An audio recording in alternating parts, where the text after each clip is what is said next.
and welcome back to Lavender Coco Kitchen for 2020. Yay!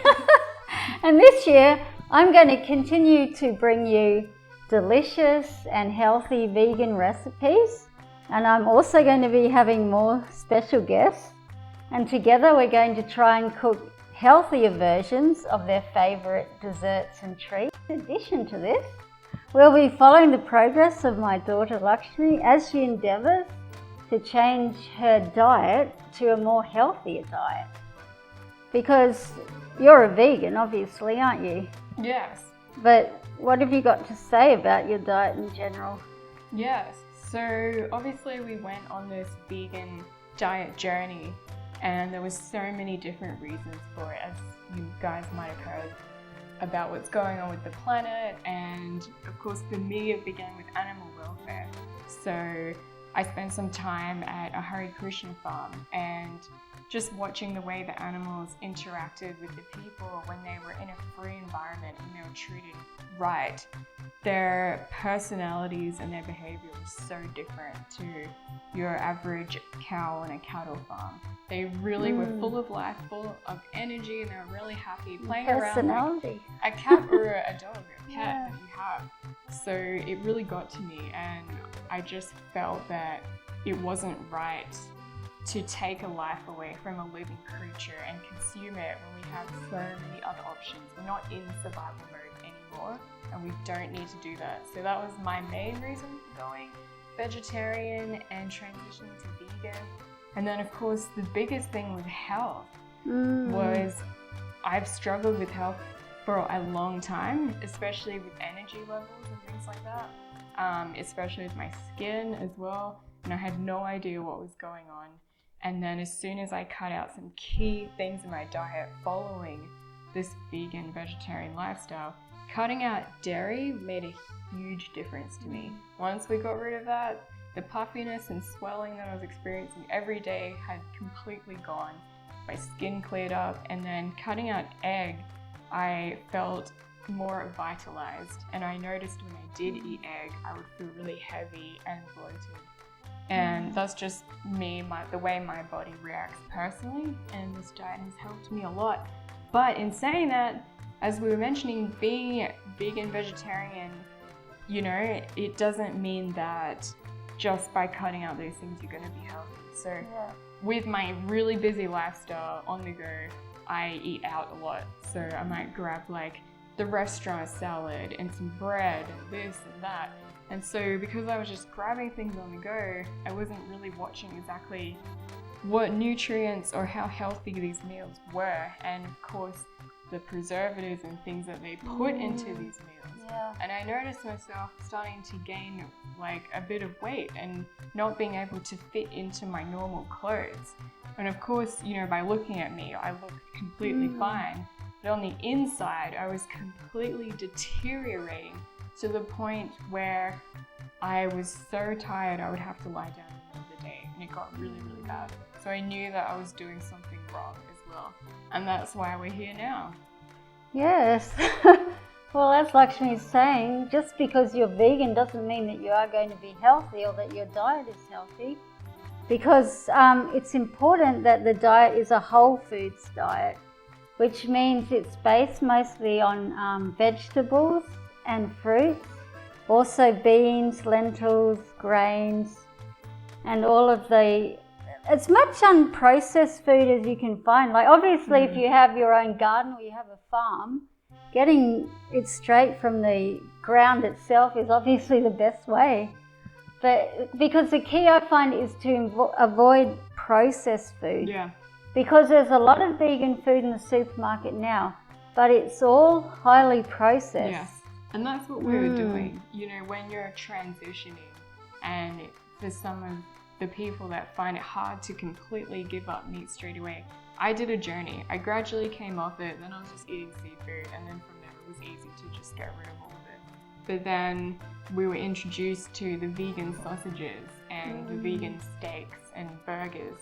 And it's amazing because when you try them, they're so addictive. It's like eating fast food all over again. It is. And then I became addicted to it. Yeah. And it's so convenient and easy. You slap it on the pan, give it a fry, whip it on a sandwich, and it's good. Exactly. And you think that you're being healthy, and I didn't realize that food, that processed food, was also impacting me, and I would get a lot of breakouts from some of the vegan burgers that we were eating. Yeah, that's true.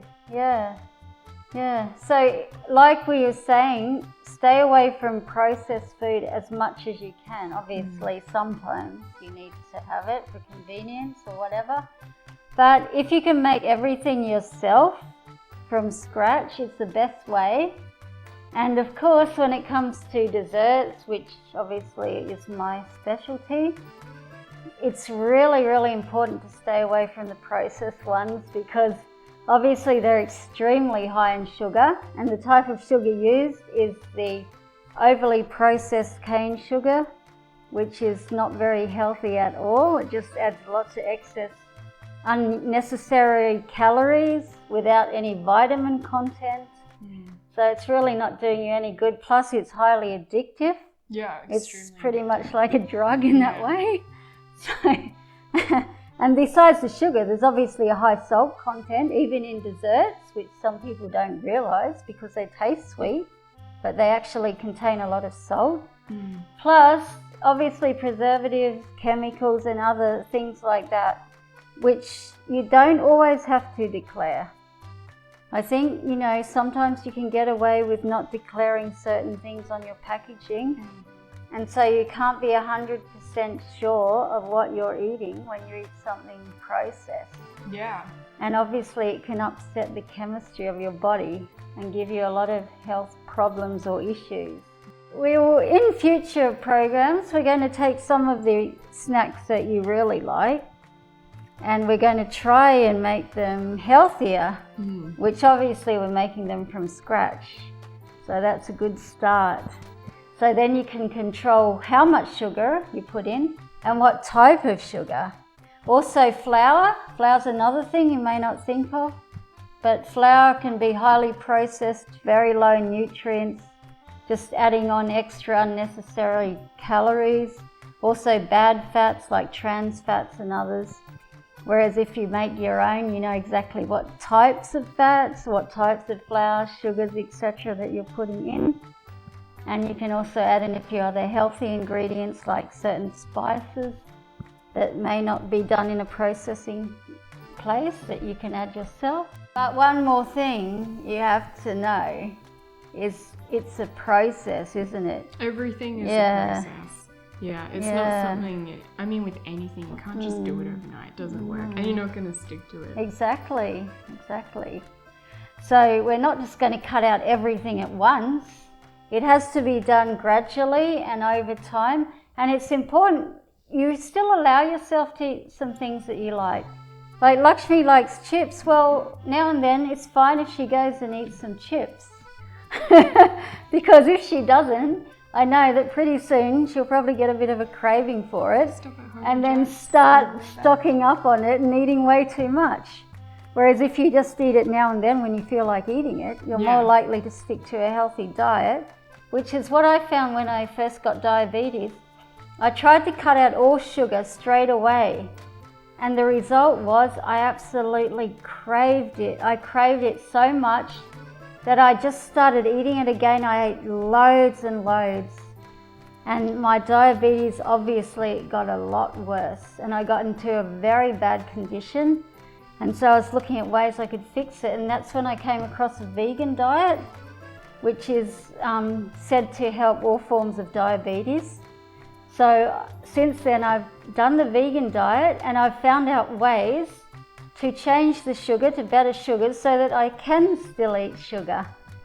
So because obviously I love sugar in desserts and I can still eat them, and now because I eat better forms, I don't crave it anymore.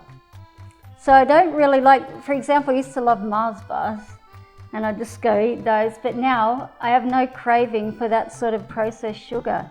In fact, if I try to eat it, it would feel like poison to me. I think the last time I ate a Mars bar was just before I became vegan, and it was tasting a little bit poisonous. It's amazing the cravings, because even Yeah.